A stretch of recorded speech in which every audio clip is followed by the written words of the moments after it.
우리 창세기 17장에서 중요한 터닝 포인트가 생깁니다. 창세기 17장 어떤 터닝 포인트가 세우냐면 이름을 바꿔줬어요.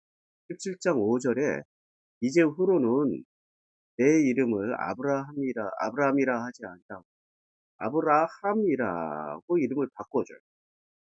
이름을 바꿔줬다라는 것은 드디어 이제 말씀이 정착하기 시작했다. 복음이 정착하기 시작했다. 뭐 이렇게 보는 거죠. 그러니까 이름이 바꿔지는 사건이 인류 최초로 이름을 바꾸어 주신 분이 누군지 아세요? 인류 최초로. 그거 한번 찾아볼까요? 창세기 5장에 보면 인류 최초로 이름을 바꿔주죠. 창세기 5장에 아담 자손의 계보가 이러하니라 하나님이 사람을 창조하실 때 하나님의 형상대로 지으셨어요. 하나님의 형상대로 지으셨어요. 하나님의 형상대로 지으셨는데 하나님의 형상대로 살았어요? 선악의 형상대로 살았어요? 선악의 형상대로 살았죠. 창세기 4장에 9장 중반 이후부터. 그래서 하나님의 형상대로 살지 못하고 선악의 형상대로 살다 보니까 어떤 일이 벌어지냐면 자식을 둘을 낳는데 큰 자식이 작은 자식을 때려주죠.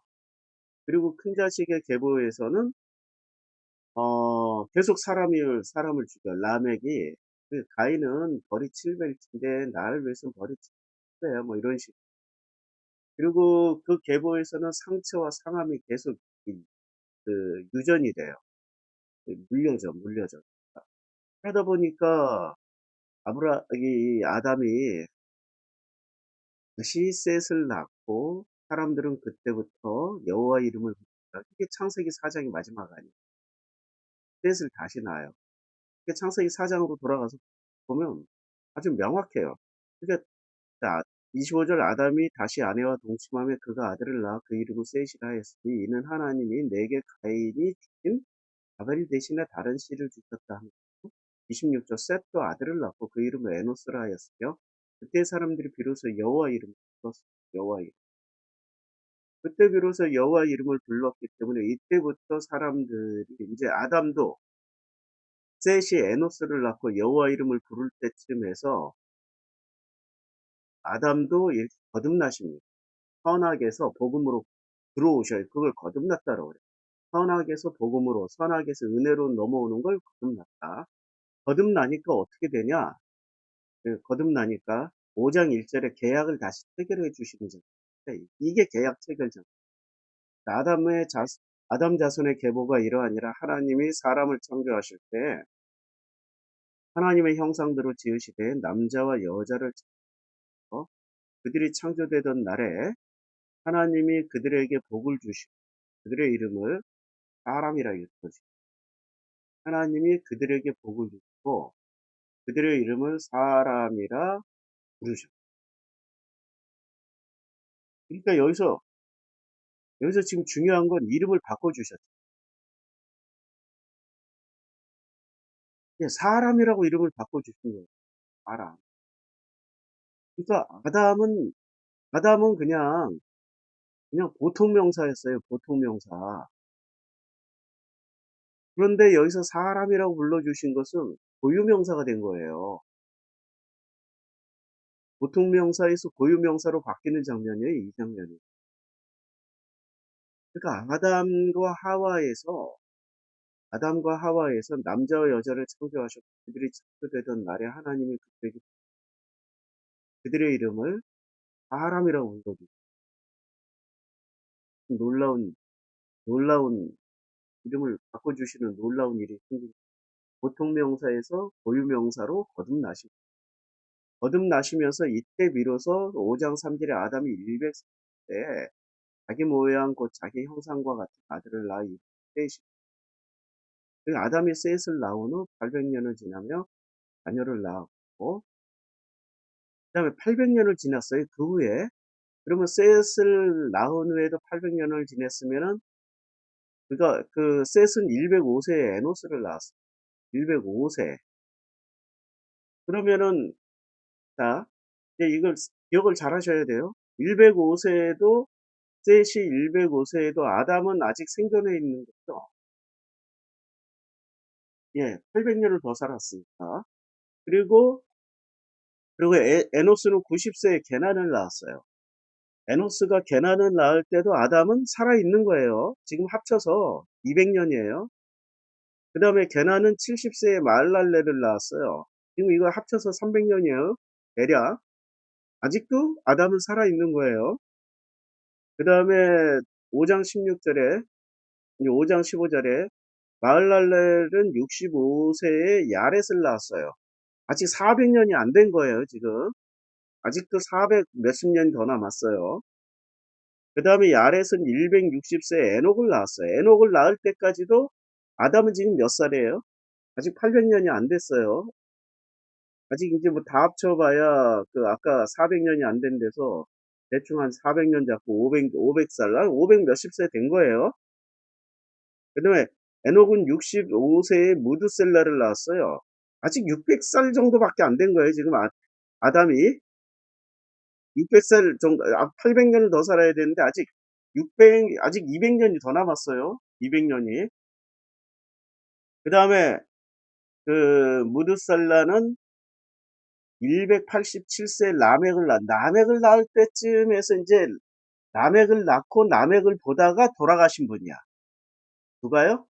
아담이 이때 이 라멕 시대에 돌아가죠. 라멕 시대. 보통 여기에 이름 언급되신 분들은 보통 900살 정도는 살으셨으니까 굉장히 많은 분들이 생존해 계셨어요. 라멕 때, 무드셀라 때, 심지어는 노아 때도 많이 생존해 계셨어요. 노아 때도. 예. 그러니까 우리가 이걸 이제 머릿속에 넣고 다시 사장으로 돌아가 봐요. 사장으로 돌아가면 어떤 일이 벌어지냐면 4장 25절에 아담이 다시 자기의 아내와 동침을 해요. 그가 아들을 낳아요. 그 이름을 셋이라고 했어요. 이는 하나님이 내게 가인이 죽인 아벨 대신에 다른 씨를 주셔서 복음의 씨를 주셨다라는, 여기서 씨라는 게 아들이라는 의미도 있지만 그 진짜 예수가 말씀하신 그 땅에 떨어진 씨앗일 이거 복음의 씨앗이랍니다. 그러니까 길바닥에 복음이 뿌려지면 사람들의 발에 밟혀요. 돌짝밭에 뿌려지면 이게 싹이 트나 뿌리가 약하여서 햇볕에 타서 말라서 죽어요. 가시밭에 복음이 뿌려지면 싹이 트고 성장하나 그러나 가시에 찔려서 열매를 맺어요. 그러나 옥토밭에 뿌려지면 30배, 60배, 100배 열매를 맺는 게 복음이라고 말씀하셨단 말이에요. 예수께서. 이제 언제부터 비로소 복음이 되냐면은 아담도 셋을 낳고 셋도 아들을 낳아요. 셋도 아들을 낳고 그 이름을 에노스라고 해요. 그때 사람들이 비로소 뭐를 불렀어요? 셋과 에노스가 비로소 셋, 에노스 사람들이라고 해요. 이때 중요한 건 사람들이에요. 사람들이 비로소 누구 이름을 불러요? 여호와 이름을 부르죠. 사람들이요. 다시 창세기 5장으로 건너와요. 남자와 여자를 창조하셨고 그들이 창조되던 날에 하나님이 그들에게 복을 주셨고 그들의 이름은 사람이라 일컬었어요. 사람. 그러면 사람들은 뭐를 해요? 창세기 4장에서 비로소 여호와 이름을 부르며 여호와와 관계 형성을 하기 시작하는 게 사람입니다. 사람의 특징은 뭐라고요? 여호와를 부르며 여호와와 동행하며 여호와와 관계 형성을 하고 예배를 드리는 그런 그 창조주 대 피조물의 관계가 드디어 형성이 될 거예요. 그렇죠? 네. 그렇게 형성이 됐고 그 다음에 아담이 사람이 된 후에 지금 셋도 아들을 에노스를 낳고 에노스 때부터 시작해서 에노스 거슬러 올라가면 에노스, 셋, 아담, 하와까지 사람이 된 사람들이 어떻게 했어요? 사람이 된 사람들이 4장 마지막 절에 셋도 아들을 낳고 이름을 에노스라 했으면 그때 사람들이 비로소 여호와 이름을 비로소 비로소 그럼 사람들의 본래의 목적은 뭐예요? 여호와 이름을 부르는 게 본래의 목적이에요. 사람이 되라라고 했을 때 사람이 되라. 그러니까 그 우리 옛날에 김병조 씨인가요? 사람이 되거라 뭐 했잖아요. 예예. 예예. 사람이 되거라. 근데 그때 그분은 사람이 되거라라는 게 여호와 이름을 불러라 이런 뜻이 아니고 인격과 도덕과 윤리에 적합해서 존경받는 그냥 좋은 성품에 좋은 인품에 사람이 되거라 이런 뜻이잖아요. 근데 성경에서는 사람이 되거라 이런 뜻은 여호와 이름을 불러라. 그러니까 부른다라는 게 단순히 주여 부른다라는 게 아니고요. 여호와의 형상과 모양을 닮아서 그 여호와의 형상과 모양으로 살아가라는 뜻이에요. 자, 1절에 보면 5장 1절에 아담의 계보가 이러하니라 하나님이 사람을 창조하실 때 하나님의 형상대로 지으셨어요. 그러니까 하나님의 형상, 사람이라는 거 하나님의 형상으로 살아가는 사람을 사람이라고 하는 거예요. 그럼 하나님의 형상이 아닌 사람은 뭐라고 불러야 돼요? 성경에서 사람이 아니라 짐승. 하나님의 형상이 안 된 사람은 짐승. 그리고 그 짐승 중에서도 바리새급의 짐승은 개, 돼지. 예수가 그랬잖아. 개, 돼지. 그러니까 집, 예, 예, 예. 독사도 되고요. 아니, 그 성경에 짐승이 여러 마리 나오는데 개, 돼지, 독사. 그게 좀 제일 심한, 예? 예, 예, 예. 이리도 있고요. 되게 많네. 이리, 늑대, 예, 되게 많네요. 짐승 중에 악한 것. 그래서 이걸 알면은 어떤 게 해결이 되냐면요. 마가복음 1장으로 가보세요. 마가복음 1장으로 가면은 해결되는 성경 구절이 있습니다. 마가복음 1장에 이제 드디어 예수께서 예? 하나님의 은혜입니다. 예, 하나님의 은혜입니다. 예. 예, 아니, 이제 마가복음 1장 13절에 이제 12절부터 읽을게요. 성령이 곧 예수를 광야로 몰아내셨어요. 예, 광야로 나가신 거예요. 그런데 마가복음은 마태나 누가복음에 비해서 이 광야에 대한 묘사가 굉장히 아주 짧아요. 딱 한 줄로 끝내요. 한 줄로 끝내는데 바로 창세기에 이 장치를 써먹습니다. 자, 13절 광야에서 40일을 계셔서 사탄에게 시험을 받으시며 들짐승과 함께 계신 천사들이 수종드는 거예요. 여기서 들짐승? 우리는 그럼 광야니까 들짐승과 함께 계신다. 할 수 있겠구나 이러고 팩트만 생각한다고. 본래 이 성경이 의도하는 내용으로 생각을 못해요. 인간의 뇌구조는 그렇게 복잡하니까. 근데 여기서 들짐승 하니까 이제 누구예요? 사람들과 아니고 사람들과 함께 있지 아니하고 누구랑 함께 있었다? 들짐승과 함께. 그러면 우리가 이제 창세기에서 사람 대 짐승의 차이를 알았단 말이에요. 그러니까 성경에서 말하는 사람이라는 건 하나님의 형상, 하나님의 모양을 가진 존재란 말이에요. 근데 하나님의 형상과 하나님의 모양이 어디에 있는 거예요? 우리 얼굴인가요? 우리 몸매인가요? 우리 마음인가요? 우리 마음이에요. 예, 우리 마음이 하나님의 형상과 모양을 담는 그릇이죠. 그 마음의 그릇에서 그 마음이 활짝 피어나고 그 마음이 마음껏 살아갈 때 하나님의 모양과 형상대로 살아가요. 그런데 이 마음은 자기 객관화를 이룰 때, 그러니까 메타인지가 아주 충만해요. 그래서 이 마음이 열린 사람은 자기만을 위해서 살지 않아요. 내 이웃을 내 몸처럼 사랑해요. 이 예수 말씀대로 살아가는 거예요. 그리고 이 메타인지가 열린 사람은 또 어떻게 살아가냐면은 심령이 가난해지고 애통이 일어나며 그 마음에서 심령이 마음이 가난해지니까 애통이 일어나며 긍휼이 일어나고 온유함이 일어나고 그 마음이 의에 주리고 목마름이 일어나며 그 마음에서 화평케 하는 놀라운 일들을 해내요. 마음이 자기가 화평해지니까 옆에 사람도 화평케 하고 이런 일들을 해내는 게 마음이란 말이에요. 마음에서부터 출발하니까. 이 사람들은 마음으로 살지 않고요. 뭐로 살아요?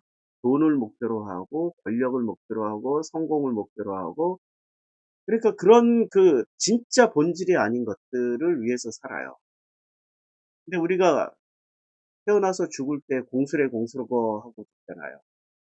빈손으로 왔다 빈손으로 가는 건데 내가 왜 그렇게 욕심을 아 이러고 다 후회하면서 죽잖아요. 그러니까 마음이 열려서 마음껏 사는 사람을 하나님의 형상, 하나님의 모양이라고 그러고, 마음껏 못 살고 이 세상이 만들어 놓은 어떤 덫에 걸려서 사는 사람을 짐승이라고 해요. 마음껏 못 살고. 그러니까 덫에, 무슨 덫에 걸려서 살아요? 그러니까 무엇을 먹을까, 무엇을 마실까, 무엇을 입을까 염려하지 않고 살아야 되는데 맨날 먹는 걱정, 입는 걱정, 마시는 걱정, 어떻게 살아야 될까, 뭘 해야 내가 지금 그러니까 하나님의 은혜로 살지 못하고 뭐로 살아요? 근심 걱정. 내일 일은 내일 염려라고 그랬는데 오늘도 근심 걱정, 내일도 근심 걱정, 과거에도 근심 걱정. 한 번도 거기서 벗어나 본 적이 없는 사람들, 뭐라고 그러냐?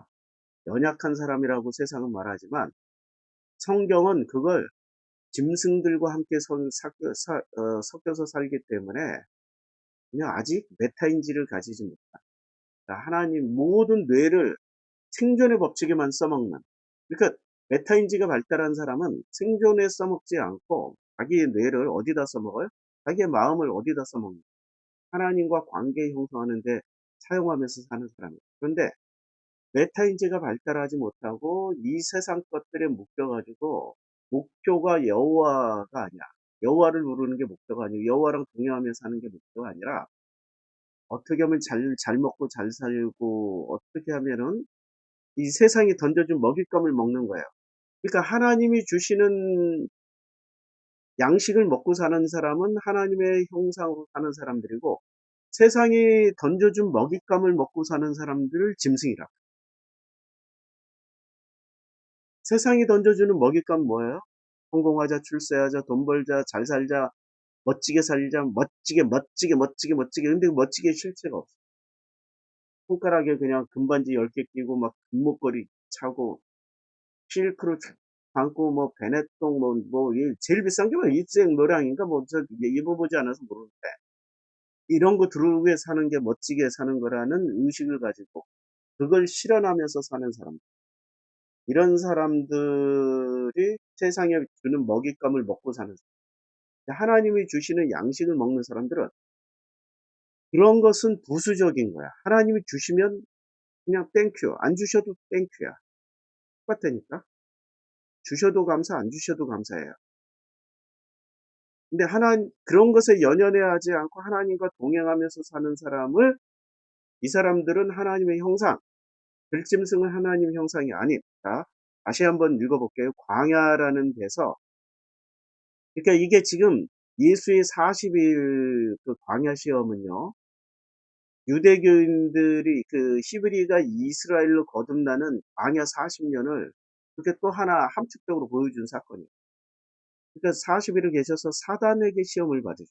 사단에게. 사단이라는 거 어떤 거예요? 이 세상 임금 아니에요. 세상 임금은 우리를 복음으로 건너가라, 하나님의 형상으로 건너가라라고 가르쳐줘요? 아니면 자기가 주는 먹잇감으로 길들여서 자기의 쫄개로 만드는 게 사단이에요? 자기가 주는 먹잇감, 염려, 근심, 걱정, 무엇 먹을까, 무엇 마실까, 무엇 입을까, 내내 사람들은 다 거기에 붙잡혀서 살잖아요. 조금 더 먹고 사는 형편이 나아지면은 그 다음에는 무엇을 입을까 이런 염려하잖아. 거기서 조금 나아지면은 야, 내가 이 권력을 가지고 뭘 휘두르면서 살까 이러잖아요. 그게 사단에게 시험을 당하고 있는 사람들의 실체라고. 그 사람들을 이름 뭐라고 그래? 들짐승이에요. 들짐승.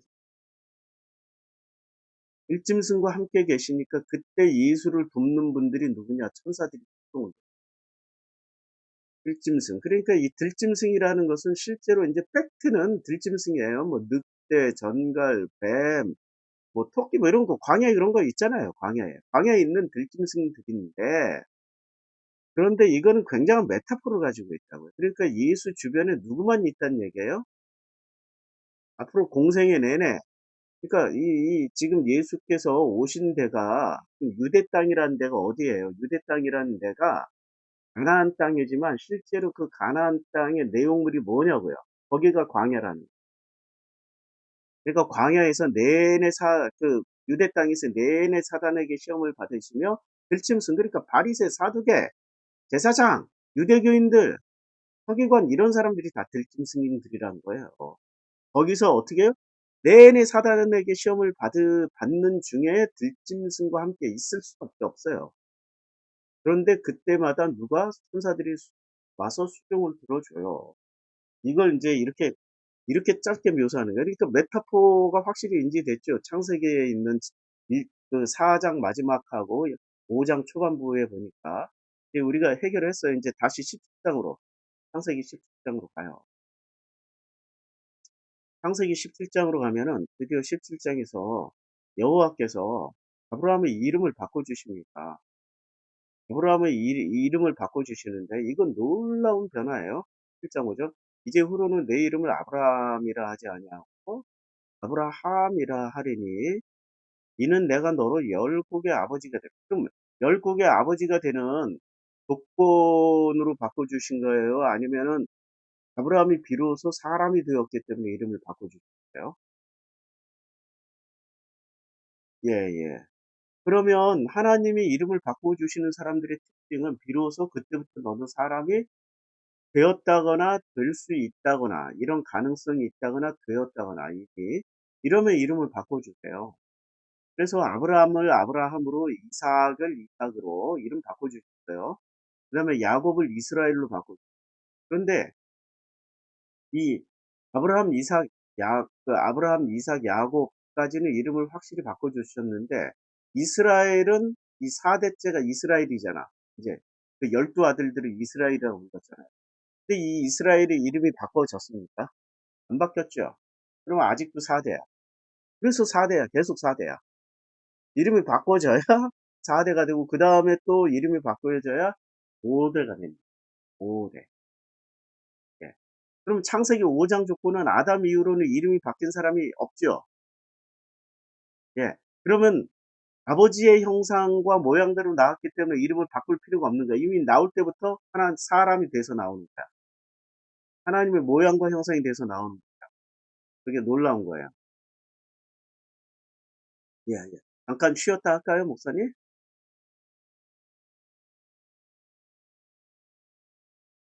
예, 예, 예, 예, 예, 예, 예.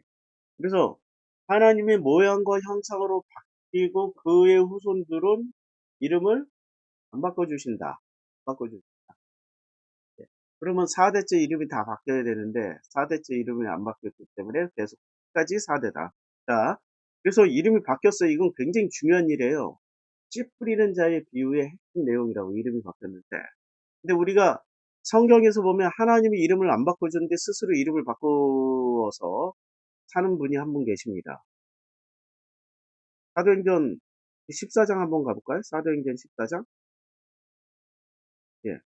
사도행전 14장에 보면은, 이제 몇 절이냐? 하나 봐. 도사도.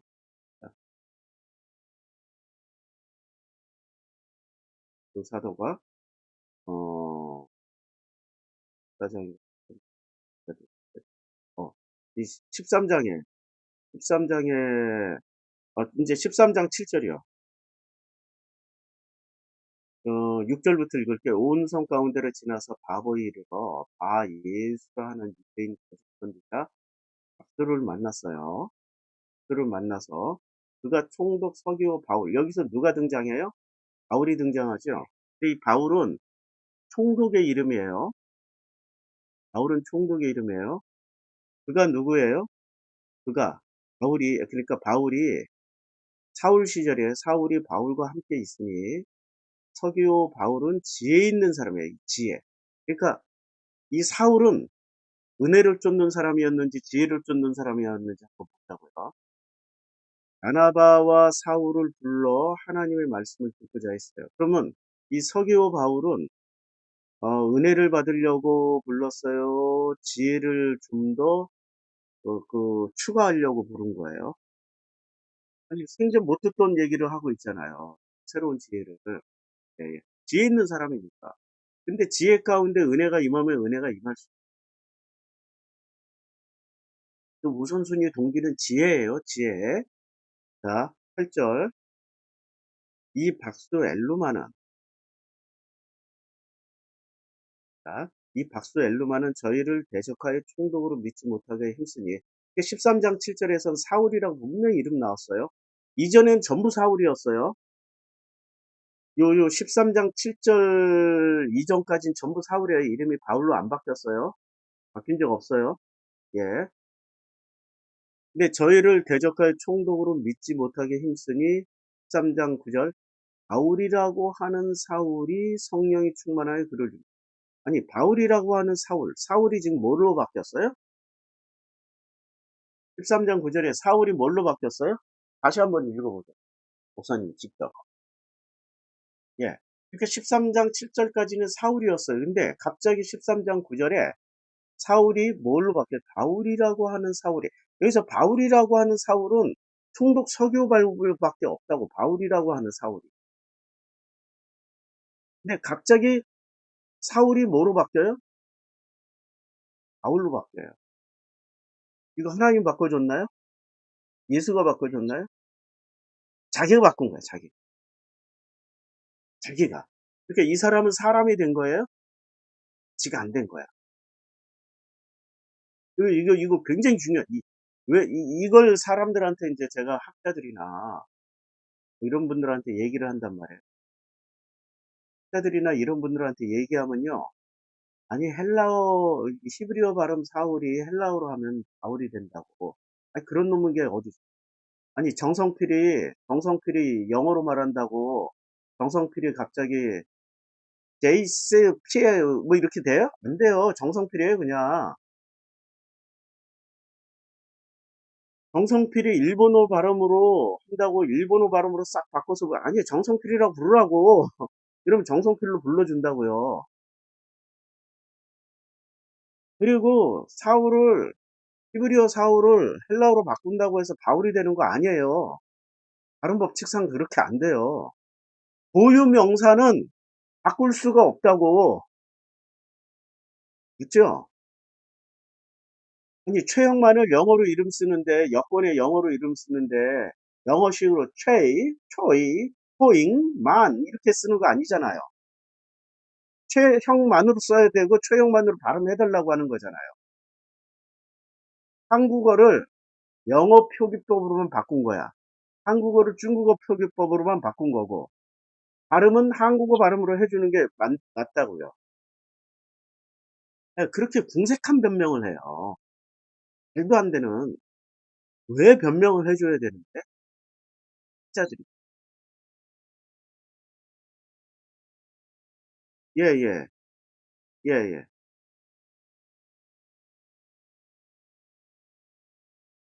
그렇지요. 예수님도 이름 안 바꿔주셨어요. 지가 바꿨어요, 지금. 목사님이 굉장한 걸 찾아내셨네. 바울아 안 부르고 사울아 불렀. 예, 예.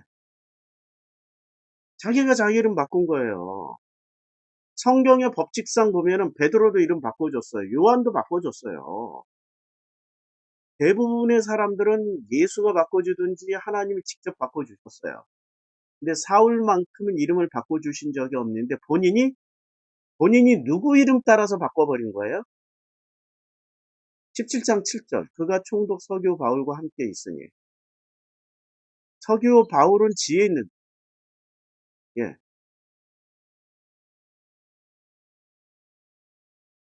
그러니까 이게 놀라운 거예요, 지금. 바울이 너무 좋아 보이는 거야. 하나님이 좋아 보이는 게 아니라, 바나바가 좋아 보이는 게 아니라, 누가 좋아 보였어요? 지혜 있고 권력 있는 사람. 이 사람의 이름으로 싹 바꾼 거야. 아, 이제 사울의 실체를 아시겠죠? 이름 하나 바꾸면,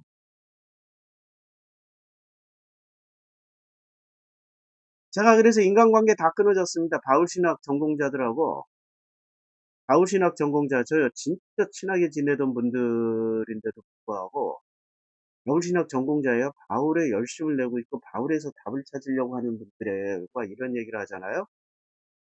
인간관계 끊어집니다. 예.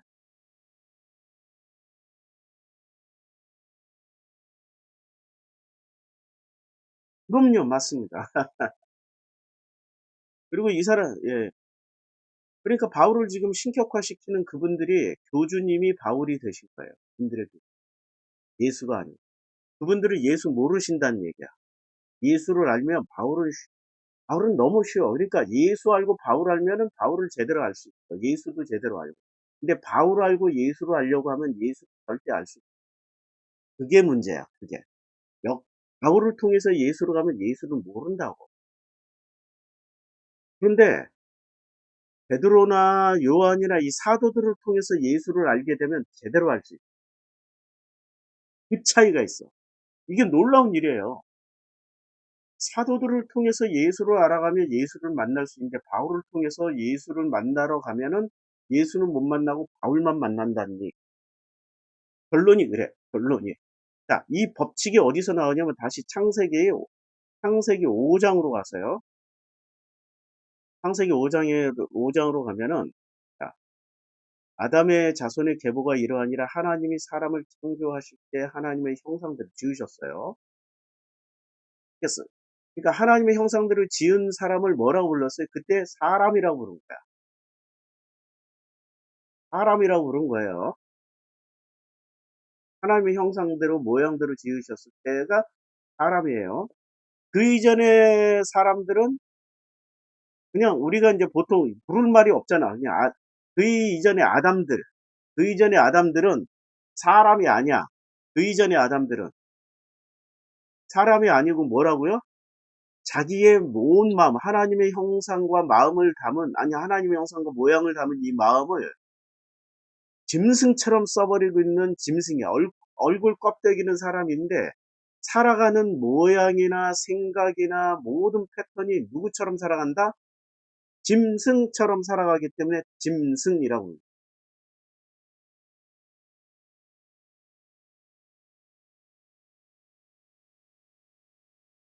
선악으로 밟는다라니. 자기들이 그 짐승의 논리로 밟는다라니. 있습니다. 이제 하나 알면은 막 깨달아지잖아. 창세기만 공부해도 복음서가 다 보입니다. 예수가 보여요.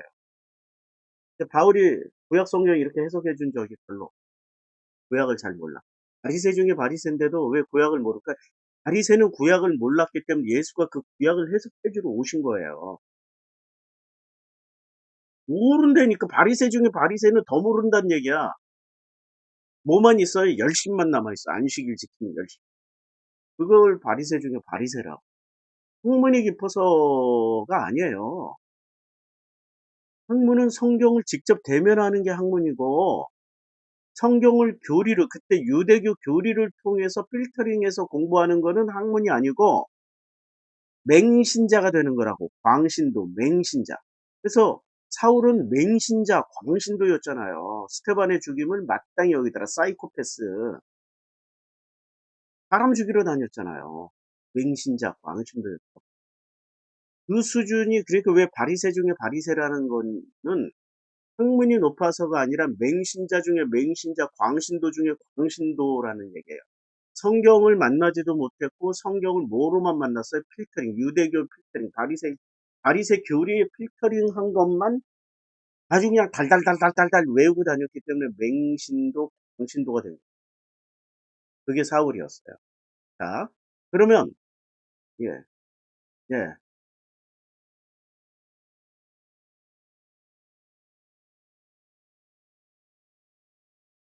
그렇죠. 예, 그렇죠. 예, 그 나무에 예, 자, 뭐 할 수 없죠, 뭐 그분이.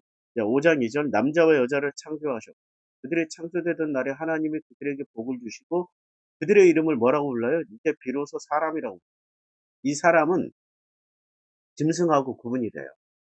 짐승은 똑같은 선물, 하나님의 모양과 형상이라는 선물을 받았지만 그대로 하나님의 모양과 형상대로 마음껏 그 마음을 주셨는데 마음껏 못 살고 짐승의 논리와 형상대로 살아가는 사람. 그러면 하나님의 그 사람이라는 거는 사람은 이제 그 마음에서부터 하나님의 모양과 형상이 피어나와서 그 마음이 살아나서 30배, 60배, 100배 열매를 맺으며 살게 되는 거예요. 이게 지금 간단한 말인 것 같은데 인류사에 엄청난 데이터베이스. 소자, 공자, 맹자, 장자, 뭐 모든 철학자들 다 한 가지의 지향점은 어디로 가냐? 마음의 법칙입니다. 인류사의 데이터베이스. 마음이 바뀌면 그렇게 못 끊던 술도 끊어요. 신기하죠. 근데 자기 의지로 끊으려고 그래봐요. 그게 끊어져요? 술, 담배, 마약이 끊어져요? 자기 의지로 끊기가 불가능한 거예요. 그거 중독, 도박, 자기 의지로 끊을 수 있어요? 마음에서부터 끊어지면 쉽게 끊어져요. 마음에서. 그러면 내 생각, 내 행동과 내가 살아가는 삶의 운명과 모든 방식은 내 생각이 만들어가는 것 같지만 실제로는 마음에서 우러나오는 그 결정이 나를 살게끔 만드는 거예요. 마음, 마음. 그래서 이 마음이란 영역이 우리 기독교에서 그리고 예수를 알아가는 사람들에게서는 풍성해져야 되는데 이 마음이라는 것을 전혀 알지도 못할 뿐더러 마음에 대해서 이야기하면은 저거 불교 아냐? 저건 뭐 다른 종교 아냐? 이렇게 의심. 오히려 실체가 없는 영혼에 대해서 얘기하면 그게 기독교라고. 근데 영혼은 어디서 나온 거예요? 성경에서 나온 얘기가 아닙니다. 성경에서 나온 얘기가 아니고 오랜 식민지 생활을 했던 페르시아, 그리스, 로마에서 나온 기본 개념이 영혼입니다. 영과 영혼육, 영혼육이에요. 이렇게 자꾸 나눠요. 영과 육을 나누고 그리고 또 3분설로 영혼육을 나누고. 그런데 사람에게서 제일 중요한 거는 우리 육체가 아니라 마음이에요. 그래서 그 마음이 가난한 사람은 애통하면서도 살 수 있게 되고, 온유하면서 살 수 있게도 되고, 긍휼히 여기면서 살 수 있게 되고, 의에 줄이고 목마르면서도 살 수 있게 되고, 마음이 깨어난 사람. 제일 중요한 건 마음입니다. 그래서 비로소 사람이 되었다는 얘기는 마음을 가지게 됐다는 얘기예요. 다시 이제 17장으로 건너와서 17장 5절에 이제 후로는 내 이름을 아브라함이라 하지 아니하고 아브라함이라 하리니 이는 내가 너로 열국의 아버지가 되게 함이라. 그러니까 창세기 5장처럼 아담처럼 그렇게 된다는 거야. 아브라함이 낳은 자녀들은 그 창세기 5장 조건처럼 그렇게 형성된다라는 얘기. 그렇게 형성되는 거고 열국의 아버지가 뭐를 물려주는 거예요? 자기가 가지고 있는 재물을 물려주는 거예요. 이제 깨어난 마음을 물려주는 거예요. 네, 마음을 물려주는 거예요. 마음을 물려주는 6절. 내가 너로 심히 번성케 하리니 나라들이 네게로 쫓아 일어나며 열 왕이 네게로 쫓아가리 나리라. 내가 내 언약을 나와 내 네 후손 사이에 세워 영원한 언약을 삼고 너와 내 후손의 하나님이 되리. 어떻게 돼요? 너와 내 후손의 하나님이 되리. 왜요? 아브라함이 바뀌었기 때문에. 뭐로? 영혼육에서 영과 혼에서 뭐로 바뀌었어요? 마음. 그 마음이 움직이기 시작하는 거예요. 마음. 마음은 참 놀라운 법칙입니다. 그리고 영혼은 실체가 뭔지 몰라요. 아직도 모르잖아. 근데 마음 어디 있어 그러면은 우리는 증명할 수는 없지만 사람들은 다 알아. 우리 가운데 마음이 있다라는 거. 근데 영혼은 어디 있어? 그리고 영혼은 심지어 땀도 안 흘리는데 배도 안 고플 때 밥도 안 먹는데 불 속에 들어가도 고통을 안 당한대. 아니, 이런 이상한 귀신을 만들어 놨어. 우리 마음은요, 고통 느껴요. 아주 심각하게 고통 느끼고요. 마음은 허기져요. 육도 허기지지만 마음도 허기져요. 마음이 허기지면 뭔가를 먹어야 돼. 그 양심. 그래서 하나님 입에서 나오는 모든 말씀이 양식이 되는 거예요. 마음의 양식. 마음의 양식은 책에서 나오는 게 아니라 하나님 입에서 나오는 모든 말씀입니다. 예수에 따르면. 마음이 건강하면요. 세상이 무너져도 사과나무 한 그루를 심을 수 있어요. 근데 마음이 건강하지 못하면 마이클 잭슨 보세요. 마음이 건강하지 못하니까 지금 자기 집에다가 핵한 시설 그 지하 대피소 만들어 놨잖아요. 세상에 핵전쟁이 일어날 것 같은 불안과 공포에 시달리니까 세상의 돈은 다 가진 마이클 잭슨이 집에, 빌 게이츠도 집에다가 택배피소 만들어 놨어요. 거기다 몇십 년 동안 먹을 양식과 뭐 그게 모든 시설들 물 다 저장해 놨다고. 빌 게이츠도 마음이 불안하니까. 어, 마음이. 마음이 건강하면 삶과 죽음 그렇게 무섭지 않아요. 마음이 건강하면 어떤 상황에서라도 벗어날 구멍을 찾아내요. 마음이 건강한 사람들은. 마음이 연약해서 주저앉아 버리는 거예요. 안진뱅이가 되고 죽은 사람처럼 살고, 마음이 병들었기 때문에 문둥병자가 돼서 못 느끼고 공감을 못하고, 마음이 병들어서 남들은 다 듣는데 나만 못 듣고 있고, 마음이 병들면 내 눈엔 절대 안 보여요. 다른 사람들은 다 본다고 하는데 모든 게 마음에서 일어나는. 요새 뇌과학자들이 찾아내기 시작하잖아요. 요새 양자 물리학자들이 찾아내잖아요. 마음의 법칙이에요. 인터스텔라에서, 인터스텔라 보셨죠? 영화. 인터스텔라에서 이제 지구를 구하기 위해서 이 아버지가 그, 지구로 치면은 몇천 년, 몇만 년 후로 가버렸어요. 블랙홀에 빠져들어가가지고. 그런데 이 메시지를 딸에게 전해야 돼. 그런데 이 블랙홀에 어느 공간에 들어갔더니 딸이 보여. 근데 거리상으로는 지금 몇백 년을 가야 되는 거리야. 몇십 년을 가야 되는 거리일 수도 있고.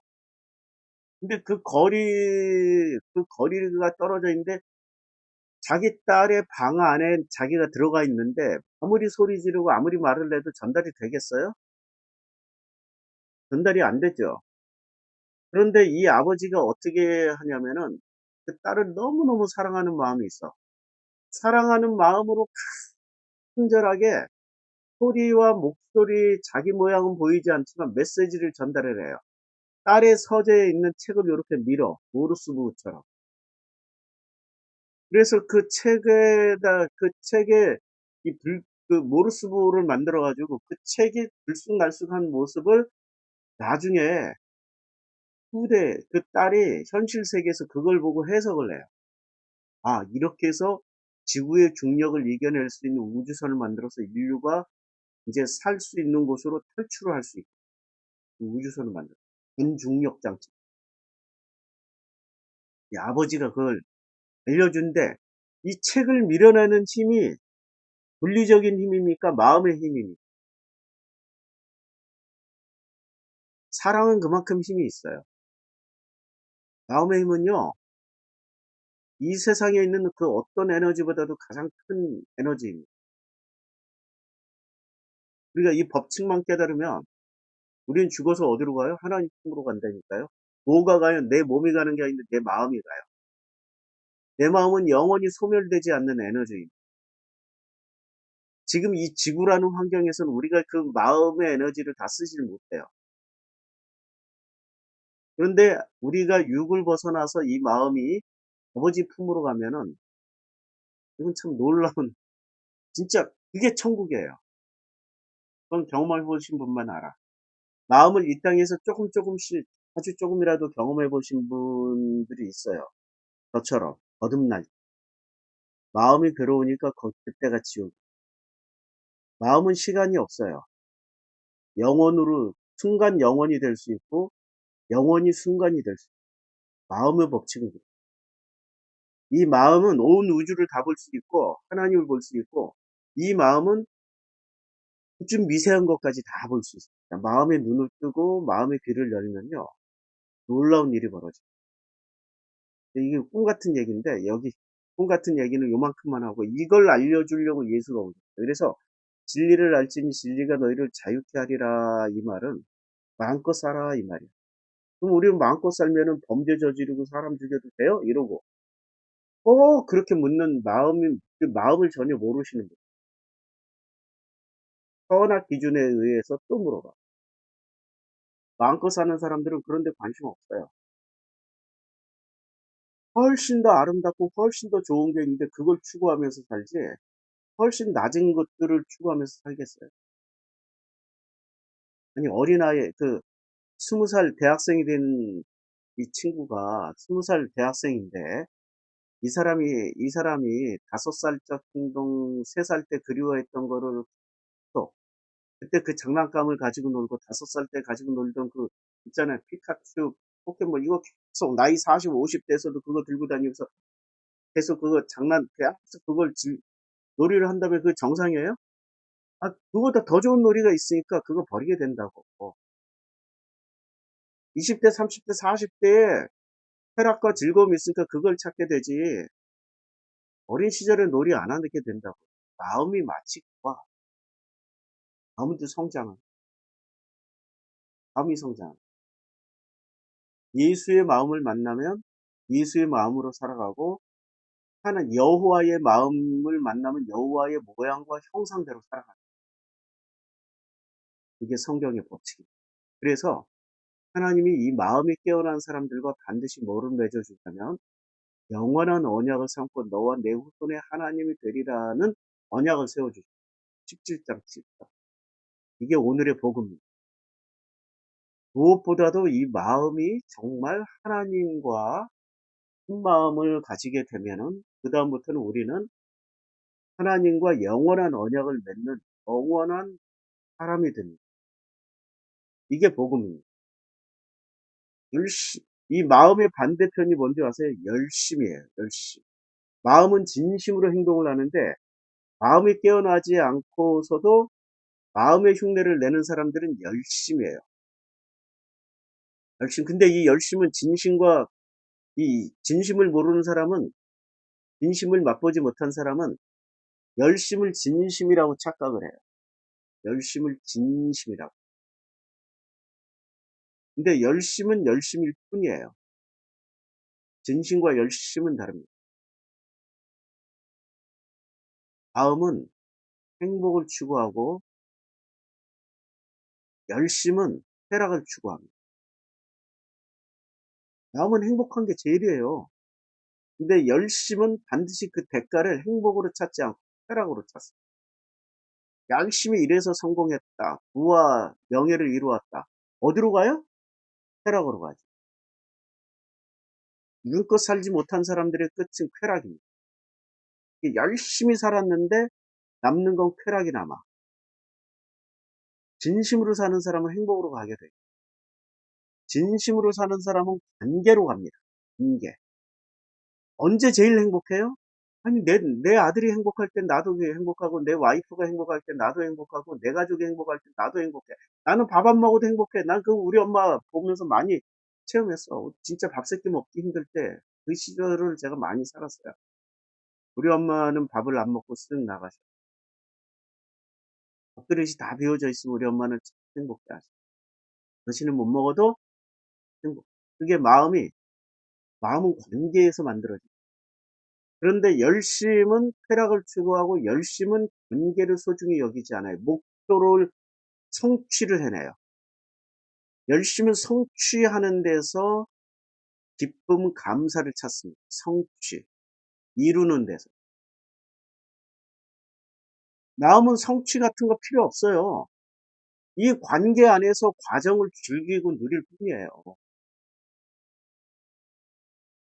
예수는 진심으로 살다 가신 분. 바울은 자세히 보세요. 바울은 자세히 보시면 열심히 살다 가신 분. 우리 여기까지 하겠습니다. 예, 예.